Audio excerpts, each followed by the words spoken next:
Сәлем гүл сүйетін қауым. Гүлдер әлемі каналыма қош келдіңіздер.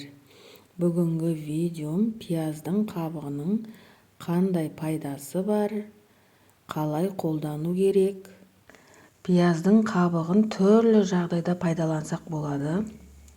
Пияздың қабығының емдік те қасиеттері өте көп. Түрлі ауруларға қайнатып суын пайдалансаңыздар өте емдік қасиеті бар. Және де жалғыз ғана адамдарға ғана пайдалы емес, өсімдіктерге де пайдасы өте көп. Огородқа да пайдасы өте көп, және де далада өсіп тұрған жеміс-жидек талдарыңызға да пайдасы өте көп. Дәруменге толы, түрлі зиянкестерді қуады, және де жемістің не болмаса гүлдің өзіне көптеген дәрумен беріп, өсуіне, гүл ашуына, және де көптеген жеміс-жидек салып, мықты болып өсуіне пайдасы өте көп.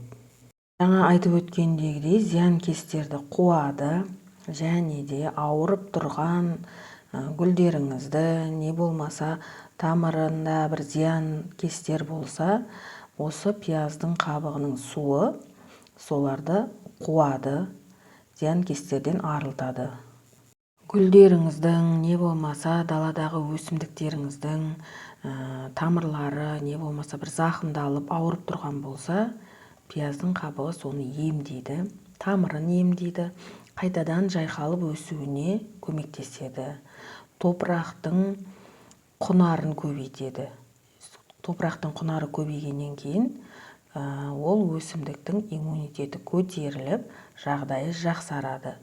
Топырақтың ішіндегі түрлі зиянкестерді қуады. Бау-бақшаға да, есігіңіздің алдындағы огородыңызға да пайдасы өте көп. Дайындау жолын айтып кетейін. Үйдегі гүлдерге осындай 3-4 пияздың қабығын аласыз. Кепкенін әрине. 1 литр су құйып, жақсылап араластырып, кейін қайнатасыз.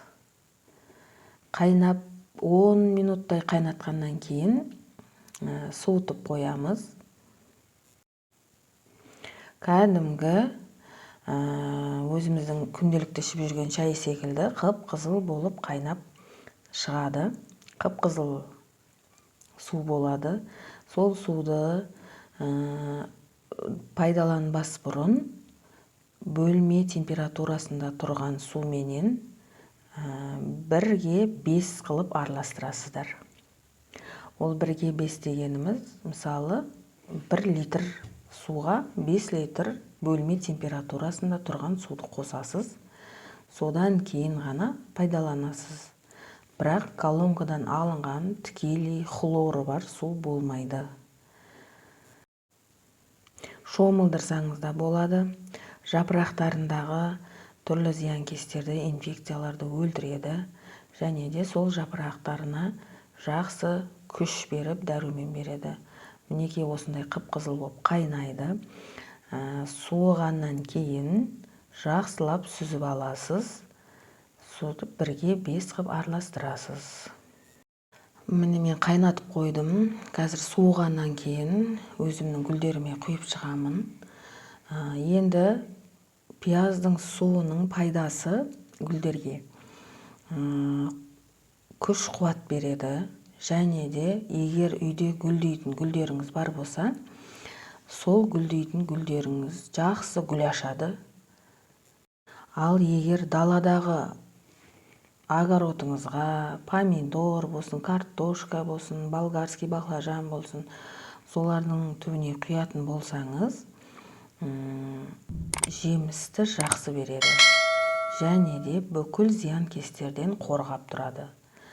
Енді даладағы өсімдіктерге қалай пайдалану керектігін айтайын. 10 литр суға примерно 4 стакан пияздың қабығын саласыз, қайнатасыз, суытасыз. Суығаннан кейін 1 литрге 5 литр қылып араластырып, таза сол қоспаның өзін құюға болмайды. даладағы гүлдеріңізге, не болмаса жеміс жидектеріңізге, жаңағы огородтағы картошка, пияз, помидор, огурцыларыңызға құйып шықсаңыз. Ал енді қайнатпай дайындайтын түрі, ол 1 литр, примерно 1 литр пияздың қабығын 2 литр суға саласыз. Сөйтіп 48 сағатқа бетін жауып қойып қоясыз. Енді болады ғой, 10 литр суға қайнатпай ақ істесек болады ма деп сұрайды да, енді болады. Жаңағыдай 48 сағатқа бетін жауып қоясыз. 48 сағаттан кейін тура 1-ге 5 қып араластырып құя бересіз. Қанша мәрте пайдаланамыз дейтіндерге аптасына 2 рет. Ал үй гүлдеріне де сол аптасына 2 рет, не болмаса 2 аптада 3 рет. Үй гүлдеріне пайдаланбас бұрын алдымен өзіңіз күнделікті гүлді қалай суғарасыз, дәл солай суғарып аласыз. Содан кейін ғана осы пияздың суын құясыз. Есіңізде болсын, ешқандай тыңайтқышты гүл шөлдеп топырағы кеуіп тұрған кезде құюға болмайды. Бүгінгі берген ақпаратым сіздерге пайдалы болды деп ойлаймын. Каналыма тіркеліп, лайк басып, комментария жазып қолдап кетіңіздер. Назарларыңызға рахмет. Сұрақтарыңыз болса, комментарияға жазып сұрасаңыздар болады. Қуана жауап беремін.